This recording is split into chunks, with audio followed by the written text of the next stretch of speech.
Malalaman na ngayong linggo ng mga member ng Pantawid Pamilyang Pilipino Program or PORPIS na natag as non-poor sa isinilalim na reassessment ang kanilang magiging kapalaran kung mananatili o gagraduate na sa naturang programa.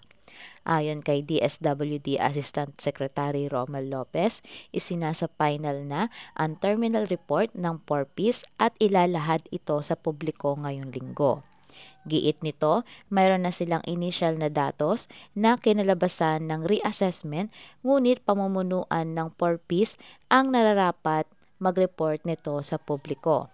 Po'y tapos na, by next week, yung ating assessment, maririnig nyo na po yung update talaga sa ating 4-piece program. Yes, meron na po tayong alam, but then, ito po ay pina-finalize and then, come next week, maririnig nyo po yung update sa ating 4-piece program.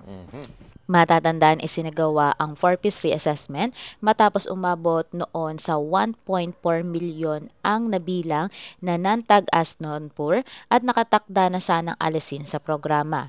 Dahil sa reassessment ay nabawasan ang naturang bilang at hindi naaabot sa milyong benepisyaryo ang matatanggal sa programa.